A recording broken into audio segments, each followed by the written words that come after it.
가기사는 증시 각도기. 안녕하십니까 투자자 여러분, 그리고 시청자 여러분, 그리고 독일마을 여러분.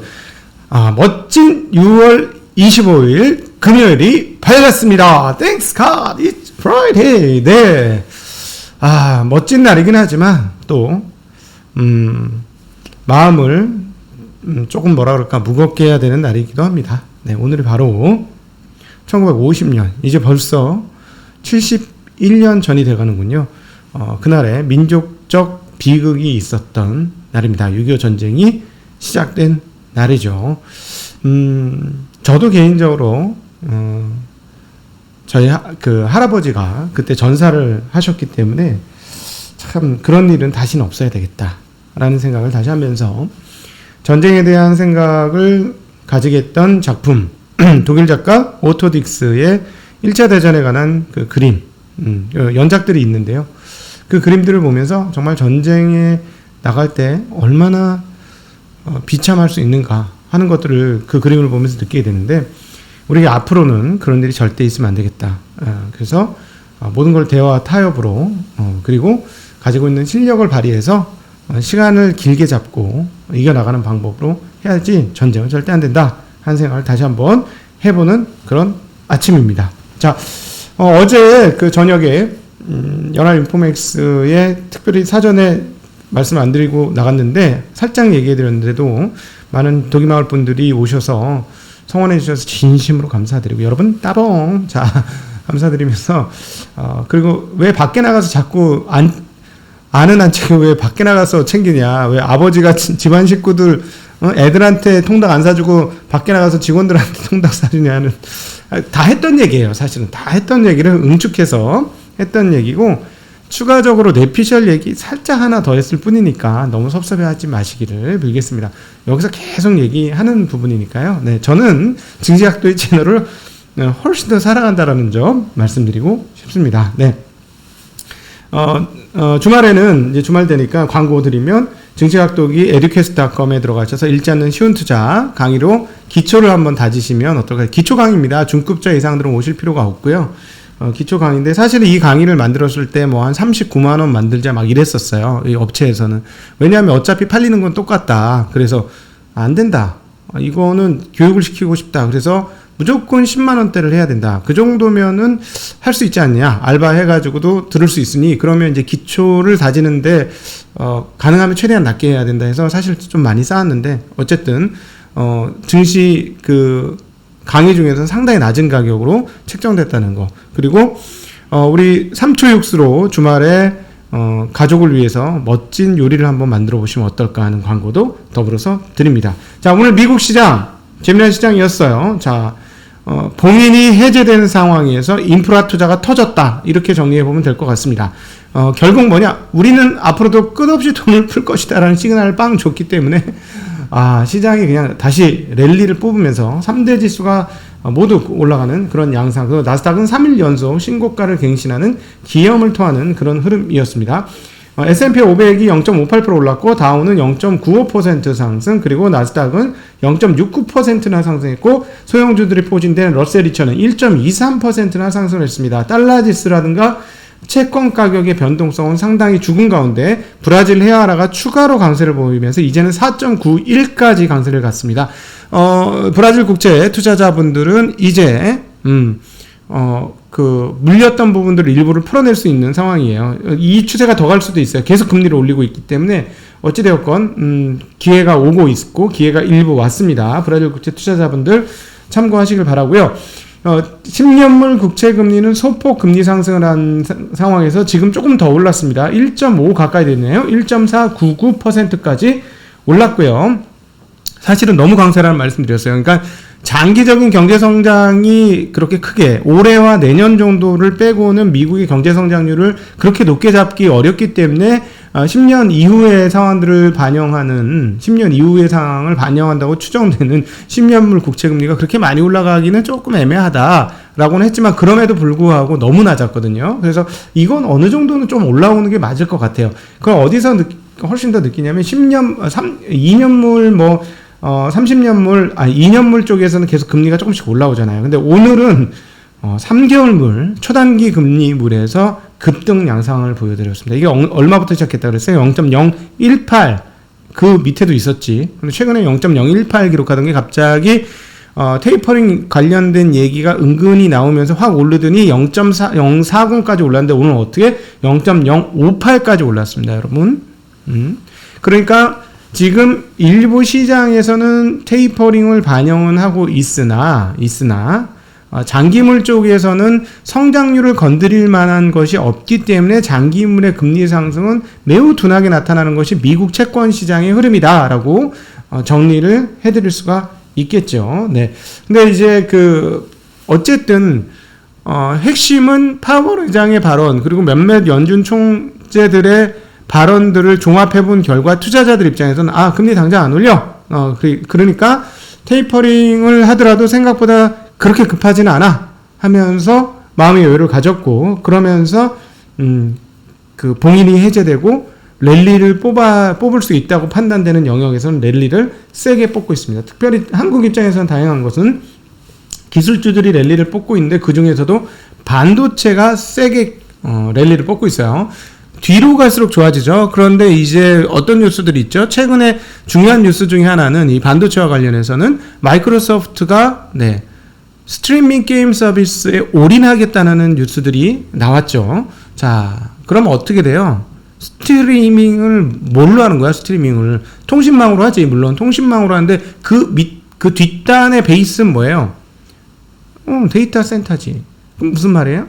마이크로소프트는 데이터 센터를 가열차게 지을 것이다 라는 얘기가 되겠죠. 그런데 마이크로소프트는 전 세계 데이터 센터 중에 몇 위? 2위. 2위 업체가 가열차게 짓겠다 그러면 다른 업체들은 어떻게 될까? 가만 놀고 있을까? 아니죠. 분위기는 메모리 업체들한테 그리고 CPU 제작 업체들한테 모두 좋아지는 상황에서 인텔의 CPU가 올해 연말에는 서버용 CPU가 드디어 나올 것 같다. 야, 작년 언젠가요? 작년 10월 달인가 DDR5를 기대한다 하고 제가 대담을 했는데 이제 거의 1년 만에 1년이 지나는 거지. 이제 4, 4분기에 나오면은 1년이 지나서 이게 실현이 되는 거예요. 그래서 항상 기술적 흐름들은 알아내는 건 좋은데 그 시기를 정확히 잘 맞춰야 된다는 거예요. 투자하는 데 있어서. 그 DDR5 좋다 해갖고 투자했으면 지금 1년간 손가락 빨고 있는 그런 상황인 거죠. 그래서 그런 부분들이 투자의 예술의 영역이다. 이 타이밍을 어떻게 조절해서 내가 연평균 수익률을 올릴 것이냐는 이건 진짜 약간 테크닉 예술의 영역이다라는 말씀을 또 한번 드리고 싶네요. 자, 이런 상태에서 조 바이든과 초당파 상원 의원들이 1조 달러 규모 인프라 지출안에 합의를 했습니다. 신규 투자는 이 중에 5,590억 달러로 기존의 민주당 안에 의해서는 상당히 후퇴를 했습니다만 그러나 1조 달러 인프라가 투자가 결정됐고 돈을 또 쓰겠다니까 시장에서는 상당한 호재로 받아들였다라고 정리해 볼 수 있겠습니다. 그래서 오늘은 에너지 통신 산업주들이 강세를 보였고 부동산 유틸리티 쪽은 약세를 보이면서 마감되었고 금융주들은 스트레스 테스트를 잘 지내서 1.2%를 가 주가 큰 폭으로 상승하는 흐름들을 보여주었습니다. 테슬라는 일론 머스크가 뭐라고 말했냐면 스페이스X 있죠. 여기가 하고 있는 위성 인터넷 서비스 스타링크 즉 위성에서 데이터 통신을 쏴주는 거죠. 이거를 IPO 하겠다고 했고요. 거기에다가 테슬라 주주도 이에 참여할 수 있겠다고 하면서 테슬라 주가 3% 올려서 테크니션인데 주식 테크니션인 것 같아. 주식을 너무 잘 알아. 주식이 어떻게 오르는지를 너무 잘 아는 것 같아.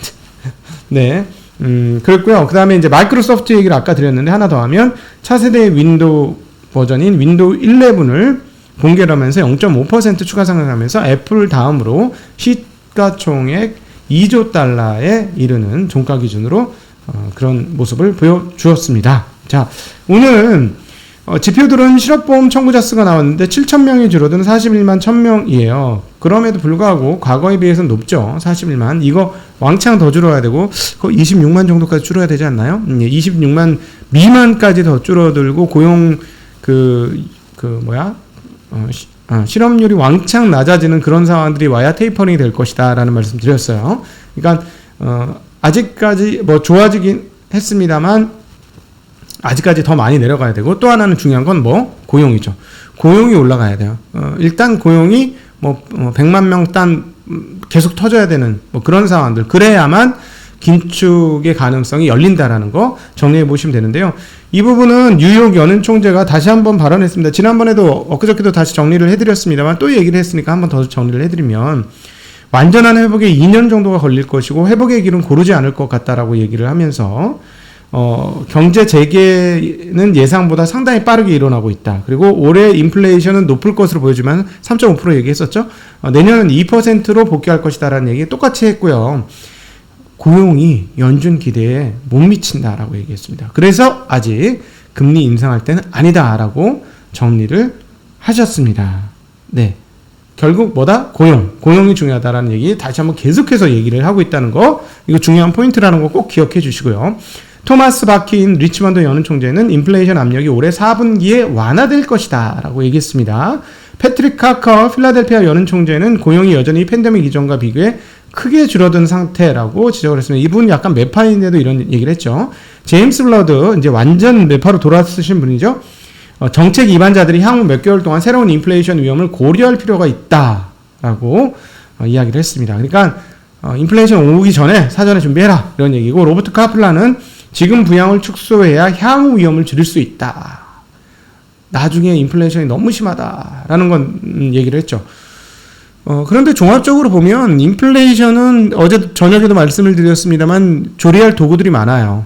그러나 디플레이션은 조리할 도구가 많지 않다는 게 지금 연준의 깝깝한 상황이다. 그렇기 때문에 의외로 생각보다 굉장히 느리게 무언가를 할 가능성이 있다. 이렇게 정리를 해볼 수 있을 것 같습니다. 윌리엄 더들리 전 뉴욕 연은 총재께서는 연방기금금리 이 정책을 조금 좀 다르게 갖고 갈 필요가 있다. 연방기준금리 정책 중심으로의 그 정책 방향성을 조금 바꿔야 된다라는 이야기였는데요. 경제에 영향을 미치는 주요 지표대로 연방기금금리를 사용하는 것을 중단할 때, 그러니까 콜금리 움직이는 것을 중단할 때라고 얘기했고, 연방기금 시장은 부차적인 게 됐다라고 얘기하면서 더 의미 있는 금리는 연방기금에 영향을 미치는 새로운 정책 도구의 일부일 뿐이다 라고 얘기하면서, 연준은 연방기금 금리를 목표로 하지 말고 그 대신 예치금 금리 사용을 통한 정책에 사용해야 한다라고 얘기했습니다.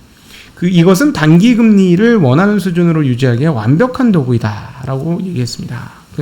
그러니까 이거는 뭐 나중에 이제 다시 한번 우리 박종현 부장님 한번 모시고 다시 한번 더 깊이 얘기를 하겠습니다만, 예치금, 그러니까 우리가 지금 지준금 이런 것들 있잖아요. 이 금리를 통화정책, 단기 금리를 움직이는데 사용해야 된다는 그런 얘기를 하고 계십니다. 더 중요한 분 얘기 하나 더 있습니다. 옐런 재무부 장관, 자꾸 옐런 총재 의지한 거 자꾸 옐런 재무장관께서 상원 세출 소위원회에서 이렇게 말씀하셨습니다. 인플레이션이 올해 연말이나 내년 초에 2% 가까운 수준으로 둔화될 것이다. 똑같은 얘기를 하고 있죠. 똑같은 얘기. 최근 물가 상승은 공급 병목 현상과 경제 회복에 따른 공급 부족 때문이다라고 이야기를 하셨습니다. 그러니까 지금 옐런 재무장관이나 연준 의장과 연준 주요 인사들의 이야기의 톤이 하나로 다 합쳐지고 있는 그런 상황이다. 그래서 시장도 이것을 받아들이면서 거기에다 인프라까지 터지고 돈의 공급이 계속되는 상황이기 때문에 봉인이 해제된 느낌으로 달렸다. 아마 한국도 이런 분위기가 전해질 것이다. 그런데 한국 같은 경우는 부분별로 움직이는 그런 양상이 보이면서 부분 속에서의 레이싱이 시작이 될 거다. 수익률 게임이. 그래서 이 수익률 게임에 잘못 말려들면 안 된다. 조지고, 이게 참, 괜찮은 게, 근데 많아요. 제가 예를 들어 종목 하나 말씀드리면 먹을 건데, 사실은, 선수들이 여럿 있거든요. 그럼 선수들이 다 똑같은 주식을 사는 게 아니에요, 여러분. 이 선수는 이런 쪽 섹터를 하고, 이 선수는 이런 쪽 섹터, 저 선수는 저런 쪽 섹터, 이렇게 다 섹터가 달라요. 그러면서도 수익이 빵빵빵빵 나. 물론 아예 다 안 나는 사람도 있고서 막 섞여 있긴 한데요. 그러니까 여러분, 저는 이제 큰 틀에서만 말씀드리는 거예요. 저 그러잖아요. OLED로 우리 독일마을 분들 중에 수익 낸 사람 많은데 나는 아직 수익을 내지 못, 앞으로 낼 거야. 난 믿습니다. 믿습니까? 네, 믿습니다. 저는 믿는데, 아직 아니거든. 근데 얼마나 더 기다려야 될지 모르겠었는데, 앞단, 재료업체들은 지금 수익이 빵빵 터졌잖아요. 물론 어제는 떨어지긴 했습니다만, 그러니까, 이런 큰 틀에서를 말씀드리고요. 장기적인 시계열로 어떤 생각이 드냐면, 한국 장내 시장이 너무 싸거든요, 지금. 근데 장기적으로 이렇게 싼 주식들이 결국은 없어질 것이다. 라는 생각이 듭니다. 이게 2002년부터 2007년에 나타났던 한국 시장의 특징인데, 전 이게 데자뷰라고 자꾸 말씀드렸어요. 그런 데자뷰가 지금도 나타날 가능성이 매우 높다는 생각을 하고 있습니다. 그러면 예전에 퍼 2, 3 이런 것들이 싹 없어졌어요. 음식료라든가, 철강, 유통, 너무 많았지? 그런 게. 조선 다 그랬지. 다 그런 것들이 싹 없어지면서 PER 10배 이상으로 쫙 올라갔죠. 자, 지금 앞으로도 제가 보기엔 지금 현재 시장의 PER인 10배, 12배 정도 되잖아요. 그 12배, 10배가 앞으로 전반적으로 올라가면서 7, 8배 하는 이런 것들이 싹 없어질 가능성도 있다라는 점 또 한번 주목해 보실 필요가 있는 그런 시점이 아닌가 싶습니다. 괜히 올라가는 거 따라잡으면 덜컹하니까요. 조금 시간을 소요하고 사리가 나올지라도, 나 진짜 108배를 하는 느낌으로 하실지라도, 네, 안 오른 주식 중에 이익이 증가하는 기업을 찾아보시기를 부탁드리도록 하겠습니다. 그게 성공하는 길이니까요. 지나보시면 압니다. 제 말이 맞는지 틀리는지. 네, 이상으로, 네, 금요일, 6월 25일, 네, 6.25 71주년이죠. 71주년이 되는, 그걸 주년이라고 해야 되나? 네, 아픈 기억이 있는 그날의 미국 시장. 기억은 아프지만 시장은 뜨거웠습니다. 한국 시장도 기대를 하면서 금요일 미국마가 마치도록 하겠습니다. 오후에 이따 뵙도록 하겠습니다. 안녕!